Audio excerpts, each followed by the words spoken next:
Welcome to Mach-E GT, my Mach-E GT and EV enthusiasts channel. This is my first video. I'm Jonathan Ezor. I was thinking about calling it Behind the Wheel because at the moment, all I have is a phone camera and it is behind the wheel on the other side. So, but we'll see what happens. I'm just going to talk and we'll figure out what we put on the video. I want to share my thoughts about my Ford Mustang Mach-E GT, EVs in general, and provide answers for questions that I know people have. I've been driving electrified vehicles now since 2015, when I got a Ford C-MAX Energi for what was then a 2-hour each way, much in traffic commute to work. And I had been driving an older car, not too old, but it was a V6 and Ford Taurus, excellent car. We still have it, 2011, but on my particular drive, once I got that job, 67 miles each way, I was filling the tank 3 times a week, which was very expensive and time consuming. So having seen that there were chargers at my office location and knowing that I could charge from an outside outlet, at least for a while, I went and I got the C-MAX Energi and immediately loved it. When I bought it, it had a roughly 22-mile maximum EV-only range, which in theory was only a third of my commute each way. But in reality, once you figured in the regeneration I got from constantly being in traffic and braking, and as I adjusted my driving and braking patterns to maximize my efficiency, and I wasn't hypermiling, I was just taking a lighter foot, both on braking and on acceleration, I was getting at least half my miles to work and back each way full electric, which was roughly 33 of the 67. So I was getting 22 max of pure electric range from charging up every night and before I left work again, and another 11 from regen. So suddenly I was saving a tremendous amount of money. And it was a fun car to drive. So I used to turn it on to EV later mode, which is what Ford called it. And when I got onto the highway, I would floor it with the gas engine. And as soon as I was up to highway speed, I'd switch back to EV or EV only mode, or usually auto. Ford did a good job of programming for maximum efficiency. So that was my car for a number of years until I started working from home, which was before COVID. But I loved it. And once I started driving it and driving for extended amounts of miles on electric only, I found I resented when the internal combustion engine would turn on, which it had to, unless I was doing local driving. So that was our first electrified car. 2017-18, we realized we needed to get a minivan again. We had one and it had gone away, and then we realized, no, we still needed one. Luckily, the Chrysler Pacifica Hybrid, which is kind of an odd name because it's a plug-in hybrid, had come out then, had great reviews, and that became our second electrified vehicle. By then, I had installed a level 2 EVSE, which is what the wall chargers are called, at my driveway for the C-MAX, not because I had to. I could easily charge the C-MAX from 0 to 100 overnight with just a regular 110 outlet outside my house. But with the level 2 EVSE, I was able to charge it fully in 2 hours. So if I was driving in the morning and I used up the electricity, I could charge it up again and have it full electric in the afternoon. So I already had the wall box. The van was more capacity, could do 32 to 33 miles pure electric. Didn't have mode switching. It was all done automatically. But I knew that it would be more efficient than our old minivan, which used to get maybe 15 miles to the gallon locally.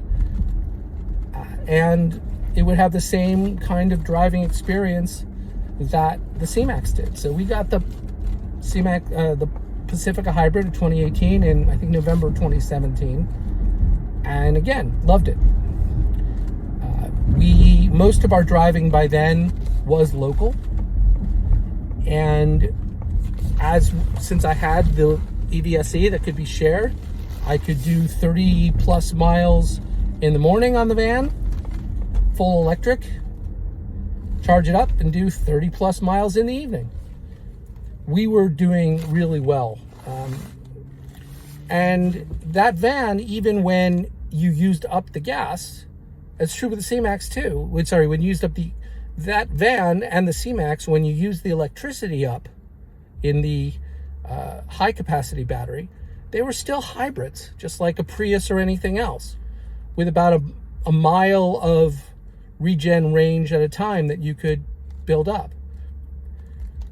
We saw one extended period, and we still have the van, but one extended period before I got my current car, where we were doing almost exclusively local driving for months. I recall that we had gone 1,500 miles between gasoline fill-ups, and we still, I think, had a quarter of a tank left, which gives you some sense of what those vehicles could do. So that's where I was with the C-MAX and the van. The van had primarily been my wife's car, but then she started working from home, and so that was my regular car. But as good as the van was, it wasn't a particularly engaging drive. It isn't. It's a minivan. Steering is very light, and I do enjoy driving. So I've always wanted an EV, and once I had the experience with the plug-in hybrids, I knew that I could manage EV only for almost all of my driving, and we still had the other cars if we needed to do something where EV didn't work. Problem was two things. One, I live in the United States, which is not a problem. I love the United States. But the problem was that, particularly 3+ years ago, if you wanted an EV of any decent range, you had one brand to choose from, which is Tesla. Now, setting aside any other issues with Tesla, its ownership, etc., reality is I didn't like them. The Model S was very nice, but it even then was an older design, and it's not aged particularly well. I didn't need the Model X size or price, and so in my price range, you had the X, the Model 3, and then the Model Y, and I didn't like them. I didn't like the design. As I'm driving along and seeing a number of them, even as I do this, I didn't like having nothing in front of me in the cabin to show me my speed. I didn't like all the things that you can only do through the infotainment system. I just didn't want one. So I was kind of stuck at the time. I wanted an EV for my next car, and I didn't want a Tesla, which meant I had no choices. And then Ford announced the Mustang Mach-E. From day one, I knew I wanted it. I didn't need a car. I really didn't need a car. I was working from home. We had 2 cars parked in the driveway that were not particularly frequently used. But I really wanted the Mustang Mach-E. It was everything that I had wanted from an EV. It was much better looking to me. Again, style is subjective. But to me, the Mustang Mach-E just looked much better than did the Teslas. It was interesting. It was kind of sporty looking. It was still practical. I never saw myself as a Mustang coupe or sports car driver. It's just not my style. I'd rented a few, but not my full-time ride. It was more practical than those anyway. I still have, I have 3 adult children. Every now and again, at least 1 or 2 of them are around, and we need to fit them in the car, plus stuff. We have the minivan for when we need to put everybody in the car. It had a dashboard, a real display in front of me. It had a very, very big and functional main infotainment screen. It has the volume knob, which, brilliant move by Ford. And you can see that other manufacturers are taking the same hint that people want to be able to quickly change the volume more quickly than even a steering wheel button can manage. I know I do it on a regular basis when I've got the wrong station on or whatever. Having that, setting aside that the wheel on the glass is cool, which it is, it was very functional. And it's also a Ford. I have a very good relationship with my local Ford dealer. Shout out to Hempstead Ford and to John Berto, who is my salesperson for the C-MAX and waited me through the months and months it took for me to come to a final decision. I like the service department at Hempstead Ford, and I know they understand, at least they understood plug-in hybrids. They dealt with mine well, so I had confidence. And I like the idea that if my car does need service, the dealership and the service department are just a few miles from my home. I can easily get a ride home. I can get a ride back. I just was and I like the way Ford does things design-wise. So I knew I wanted a Ford Mustang Mach-E. At that point, I was not yet ready for any sort of new vehicle. And certainly my wife was not ready for me to take on that extra expense. But I waited and I learned. And I watched lots of videos from folks like Patrick and Liv at the Mach-E vlog. Shout out to them. They've taught me a lot. And though I've never met them, I consider them friends. And some of them, not looking to leave anybody out, but I've learned from everyone online. And I waited and I planned. And I thought about timing, and I decided to splurge. So I originally thought I would get the premium edition of the Mustang Mach-E all-wheel drive and the extended range battery, which would have been a really amazing car, 0 to 60 in 4.8 seconds, which was quicker than anything I'd ever owned, etc. But then I decided to splurge. When I got ready to order, I looked at my finances. I looked at what I could stretch to. I looked at the difference in pricing. And I ended up ordering the GT, which was the next model up from the premium. And the GT I ordered came with more horsepower, 480 horsepower. It has 600 pound-feet of torque, and it will go 0 to 60 in 3.8 seconds, which was even quicker than anything I had ever owned. So that was a fun decision. I did not go for the GT Performance Edition, which was more money, slightly quicker to 60. 3.5 seconds instead of 3.8, and had one feature I wanted, which was the MagneRide, the electronically controlled suspension, and 2 features I really didn't want. The summer tires, which are part of why it can get to 60 miles an hour, 0.3 of a second more quickly, but also are not good for the rest of the year here on Long Island. So I would have to buy, in addition to paying more for the car, I'd have to buy, store, and switch back and forth to a set of winter tires or all-season tires for the rest of the year. The other feature came with, the GT Performance Edition came with that I didn't want, was sport seats.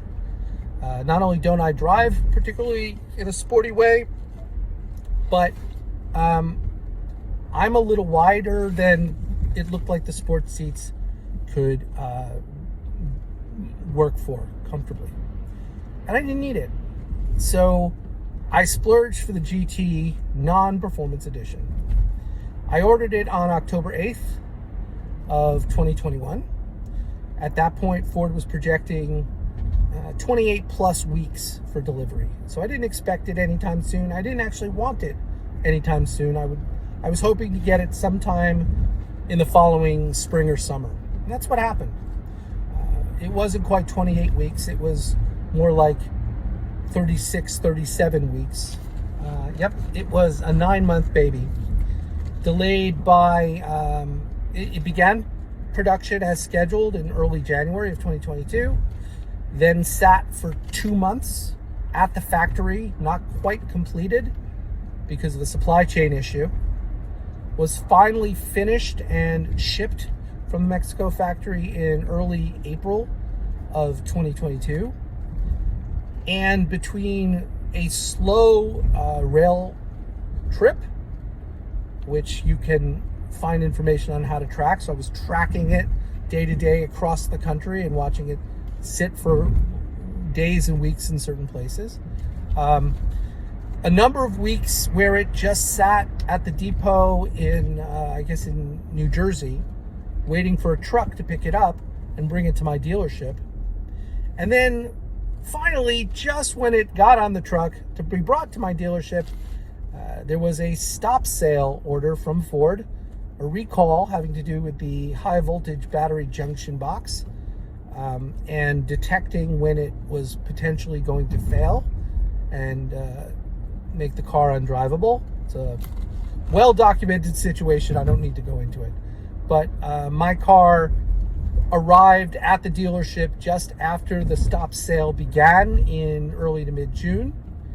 Happily, the software fix to at least better detect the problem was ready by the end of June. The dealer worked very quickly to install it, and I got my car on July 6th, 2022, which was now 8 months ago, I guess. I've done 6,700 miles in that period. So where am I? I am on Long Island, as I always am, and behind the wheel, which I frequently am. And I love it. There's no question I picked the right car for me. Now, since Ford announced the Mustang Mach-E, there have been a number of other manufacturers who have come into the US market at about the same size vehicle and about the same range and about the same price point, plus or minus. And certainly you have the Polestar 2, which I seriously considered, but ultimately, mostly because I wanted to have a local dealer and service department. I wanted to have a little more storage space. I liked it a lot, but it just wasn't right for me. Before I placed my order, Hyundai and Kia, I guess Kia first announced the EV6 and then Hyundai the Ioniq 5. I looked at both of them. I didn't like the styling of the EV6, although I was tremendous respect for the technical advances that Hyundai and Kia have put into their vehicles, particularly the 800 volt architecture that lets it charge much more quickly at a high-speed charger than my car can. But just, I didn't like them more. The launch editions of the EV6 did not come in particularly interesting colors. I live in a rainy enough area that Hyundai and Kia's decision to not put a rear wiper on the car was going to be a problem. So I thought, and I think I might be, not sure this ended up being the case, but that I thought I would get my Mustang Mach-E before I could get an EV6 or the Ioniq 5. I saw the Nissan Ariya was coming out and the Volkswagen ID4. Neither one of them appealed to me either. So that's where I was, and that's where I am. today. And are there high-end cars? Sure. I mean, if I had the money, would I love to have a Porsche Taycan? Oh, for sure. But I don't. Nor do I need to spend money on, Porsche maintenance. As little maintenance as there may be on an electric car, Porsches are more expensive to own and insure. And I don't need Porsche level of driving experience as much as I might enjoy it now and again. Same is true for the Mercedes. I don't want a pickup truck, so neither the F-150 Lightning, as great as it is, nor the Rivian R1T would be for me. I don't need a big SUV, and if I did want a big car, I'd want 3 full rows for adults. So R1S is out. The Mercedes are all too expensive and not for me. And again, I don't want a Tesla. So it's kind of nice that nearly 2 years, well, call it a year and a half after I ordered my car, and more than half a year since I got my car, with all of the other models now out there from which to choose, I made the right choice for me. And I wouldn't get anything else now. Well, in 3 or 4 years, when my initial contract is up with Ford and I have to decide whether to buy it or not, or return it, we'll see. See what's out there. There are things I would appreciate to be improved, notably the charging speed on the Mustang Mach-E. But then again, with my lifestyle, I haven't needed to charge away from home once. I've not done any trips which were longer than my day's worth of range. So when people ask me, how long does it take to charge? My answer is one of two answers. Either I don't know, because I do it overnight, or it doesn't matter because I do it overnight at home at a much lower electricity rate, since my utility now has time of use rates. So that is my long introduction from behind the wheel of my Mustang Mach-E. And in future videos, I'll talk about why I think electric cars like mine are the perfect cars for where I live and places like it. Talk about some of the features of the Mustang Mach-E that I particularly like, and answer any questions anybody has. So as my first video, I'm not sure if I have the right to say like, share, and subscribe, but I'll say it anyway. And hopefully this will be the first of many others.